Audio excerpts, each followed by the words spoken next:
Nós vamos falar agora da queda de vários serviços importantes da internet. A internet quebrou no mundo todo. Todos os sistemas ficaram fora do ar, praticamente tudo ficou fora do ar. Vamos entender o que houve, porque isso é uma coisa meio assustadora, né? Existe um ponto de falha comum para Google Cloud, Cloudflare e a AWS da Amazon, né? Vamos lembrar como é que essas gigantes funcionam, como é que a grande maioria dos sistemas do mundo funciona com base no serviço dessas empresas, e de repente parece que essas três empresas têm alguma coisa em comum, de forma que essa coisa quebrou e caiu a internet inteira no mundo por 10 minutos, tá? Depois resolveram o sistema, tudo voltou a funcionar. Ou então, pode ser algo pior, pode ser que tenham descoberto uma nova forma de ataque a essas plataformas e usaram isso contra essas grandes plataformas. Vamos entender o que aconteceu ontem, porque é um negócio meio apavorante. Obrigado a você que está assistindo o nosso vídeo. Se você gosta do nosso conteúdo, por favor, deixa o seu like, se inscreva aqui no canal, né? Pois bem, o problema todo aconteceu no dia 12, tá? Dia 12 de junho, em determinado ponto, vários sistemas caíram aqui. Spotify, Discord, Snapchat, Pokémon caiu, Box, MailChimp, tem mais aqui, ó, Google Maps, OpenAI, Vimeo, Twitch, todo mundo caiu. O que aconteceu na internet nesse momento que caiu todo mundo ao mesmo tempo, né? É uma coisa realmente fantástica, inesperada, né? Bom, o que a gente descobriu nessa história? Que as falhas se resumem, todos esses sistemas aqui dependem, em última análise, de três sistemas: o Google Cloud, a AWS e a Cloudflare. Esses três aqui, ó, Cloudflare, Amazon Web Services, né, que é a AWS, e a Google Cloud Platform, a GCP, esses três aqui suportam todos os outros sistemas. Então o fato dos outros todos terem caído, você pode considerar que foi porque caíram esses sistemas aqui, né? Esses sistemas são sistemas de apoio, sistemas de base. A AWS e a Google Cloud provêm sistemas de armazenamento na rede, né? Virtualização de servidores e coisa e tal. Você tem um software na rede, você bota lá na Google Cloud e ele é replicado, ele faz toda a gestão do seu software com isso. A mesma coisa faz a AWS, a mesma coisa faz a Cloudflare. São os chamados CDNs, Content Delivery Network, né? Que justamente funcionam dessa forma, com replicação de máquinas virtuais e coisa e tal, para prevenir ataques de DDoS. Quando tem um DDoS muito grande, alguém tentando atacar o seu sistema, eles replicam a sua máquina virtual várias vezes, de forma que eles têm capacidade de responder a essa demanda muito alta, e assim o seu sistema não cai, né? Mas a grande dúvida continua: como é que pode os três principais sistemas de base da internet caírem ao mesmo tempo? Quer dizer que eles dependem de uma coisa em comum, né? Assim, poderia, em tese, ser um azar do caramba, né? No mesmo momento caiu,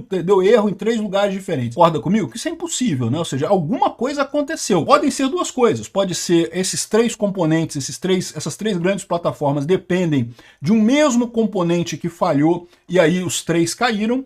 Pode ser que descobriu-se um ataque por aí, né? Algum hacker descobriu um tipo de ataque, consegue inutilizar esse tipo de plataforma e aí fez um ataque contra essas três grandes plataformas. É uma outra possibilidade, até porque essa outra possibilidade tem a descrição aqui que o pessoal estava falando aqui, ó. O pessoal estava falando aqui, ó, que teve o Google ficou fora do ar, o Cloudflare ficou fora do ar, a AWS ficou fora do ar, né? E curiosamente, se você pegar alguns dias antes, outras ficaram fora do ar, outras plataformas menores desse tipo ficaram fora do ar. Então poderia ser isso, pode ser que algum grupo de hackers aí, alguém descobriu um ponto fraco, um novo ataque, consegue derrubar esse tipo de plataforma e usou contra plataformas menores, viu que funcionava, usou nas maiores, derrubou todo mundo, mas aquele negócio derrubou durante 10 minutos, o pessoal conseguiu botar de pé de novo. O que é, não se sabe ainda, né? Bom, o que diz a Cloudflare? A Cloudflare emitiu um aviso aqui dizendo que o problema é que a questão é a conexão de um subsistema, né? Que é o aviso da Cloudflare. Atualização. O Workers KV, o serviço Workers KV, ficou offline devido a uma falha de uma terceira parte, que é uma dependência chave, e como resultado, os produtos da Cloudflare que dependem do KV ficaram sem poder disseminar informação e com isso afetaram todos os sistemas. Então vamos entender o que é esse Workers KV, o que é o KV, né? Tá aqui, ó. Workers KV, o que é isso? É uma espécie de registry universal do seu sistema. Todo sistema tem algumas informações de configuração, né? Você bota na registry, ou bota no arquivo .ini, ou bota no banco de dados, ou bota no arquivo .properties. Como você vai colocar esses arquivos, como você vai botar essas informações, não interessa, né? Cada sistema faz de um jeito aí. Agora, para pensar, quando você bota um sistema numa máquina virtual, e essa máquina virtual vai ser replicada em vários servidores, ou pode ser reduzida ou replicada e coisa e tal, você tem que ter um ponto central de informações. Por quê? Porque o cara pode alterar alguma coisa na configuração nessa máquina virtual, isso tem que refletir para as outras. Porque lembra, para o cliente final, para o usuário que está usando o seu sistema, no momento que ele entra no sistema e muda alguma coisa, ele imagina que ele está falando com um servidor só, né? A Cloudflare, a Google Platform, né? A Google Cloud Platform e a AWS, elas se encarregam de replicar essa informação para vários lugares. Então a maneira que eles fazem isso é justamente através desse sistema KV. É uma espécie de uma registry key value, né? Ou seja, um arquivinho bem simplesinho, uma coisa pequena, não é um grande banco de dados, não. É um arquivo pequeno, mas que ele se encarrega de ser replicado para todas as máquinas virtuais que são criadas e removidas conforme a necessidade por esses sistemas. Com isso, você consegue acessar o sistema sem ter problemas, sem perceber que de repente você mandou uma requisição para o servidor A, a sua requisição seguinte caiu no servidor B, e você nem percebe a diferença porque é tudo a mesma coisa, né? E a própria Cloudflare usa esse sistema para fazer as configurações das máquinas virtuais. Então são dois níveis de uso. O seu sistema pode usar isso e a própria Cloudflare usa isso, né? Então eles dizem aqui que o Workers KV provê uma forma de armazenar configurações, né? Key value 330 locações globais. A Cloudflare, como vocês sabem, é a maior nesse segmento, tem data centers no mundo inteiro, 330 data centers. E de novo, quando você faz uma alteração na configuração da sua máquina virtual da Cloudflare,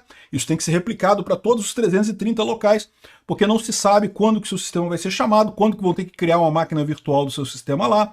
Então, isso tudo tem que estar automático, né?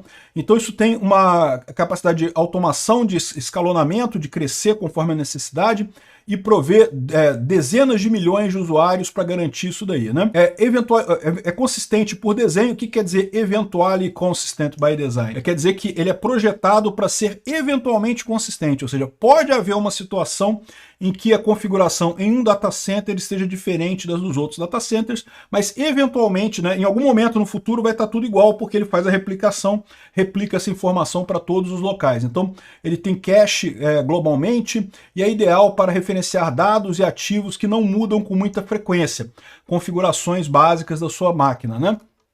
Então, isso é o sistema KV. Esse sistema teria caído e causado o problema. Mas aí vem a questão. Isso daqui é o problema da Cloudflare. E o problema da GCP, da Google? E o problema da AWS? Qual que é? Será que eles configuram também, usam também o sistema da Cloudflare para guardar a configuração? Qual que é a história, né? Então, não se sabe o que aconteceu, não temos as informações dos outros sistemas, o que houve para cair todo mundo ao mesmo tempo.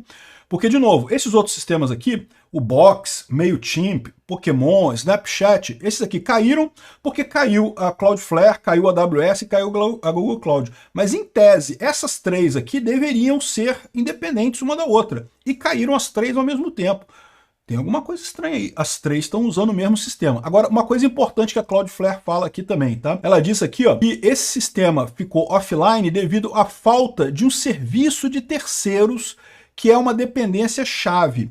Então, o problema não foi nesse sistema do Workers KV, que é da Cloudflare, foi nesse serviço de terceiros. Talvez seja essa a resposta. Esse serviço de terceiros é usado pela Cloudflare, pela Google Cloud e pela AWS, né? E aí, quando ele caiu todo mundo junto. Agora, qual que é esse sistema? Eles não falaram aqui qual que é, né? O pessoal tá trabalhando, diz que recuperou rápido. Tá, coisa de 10 minutos, estava tudo voltando a funcionar normalmente. Mas não deixa de ser uma coisa complicada, bicho. 10 minutos que você fica fora do ar, uma empresa de investimentos, por exemplo, pode perder uma oportunidade danada, pode perder dinheiro pra caramba porque ficou 10 minutos fora do ar. Nem vou entrar no caso de situação vai que um médico está realizando uma operação à distância no paciente lá, né, via internet, e de repente caiu tudo por 10 minutos. O paciente morreu, pô. Então, assim, é um negócio bastante crítico isso daqui. A gente não sabe ainda o que é, mas só para você ter a noção de que esses sistemas enormes, como a Google Cloud, a AWS e a Cloudflare, também falham. E isso é meio assustador, né? Tem uma brincadeira que o pessoal coloca aqui, que toda a internet depende de um código mínimo de alguém aqui, essa brincadeira aqui, isso aqui, né? Toda a infraestrutura digital moderna o projeto de um cara que tem lá, de uma pessoa aleatória no Nebraska, tem feito manutenção nesse código desde 2003 e não sei o que lá. E isso existe mesmo, tá? Tem um monte de código que o pessoal usa, que não dá o crédito devido, como é código aberto, todo mundo usa. Eu tô gravando esse vídeo no OBS, aqui. O OBS é isso aqui, ó. Aqui, o OBS aqui. É freeware isso aqui, é freeware. Não paga nada, todo mundo usa. Você pega esses youtubers, os maiores youtubers, todo mundo usa esse negócio porque é a melhor alternativa. Não, tem pago? Até tem, mas não tem muito, porque todo mundo usa o gratuito é excelente. Como é que esse pessoal faz dinheiro? Eu não sei, cara, mas merecia fazer dinheiro com isso, sem dúvida alguma. Enfim, essa é a situação da Cloudflare, esperamos que a coisa seja resolvida. O que ninguém quer é que isso seja um ataque hacker, porque pode ser que aconteça isso ter sido um ataque novo que alguém bolou e conseguiu testar e que funcionou e que eventualmente está guardando para fazer um ataque maior em algum momento do futuro, né? Esperamos que não seja isso.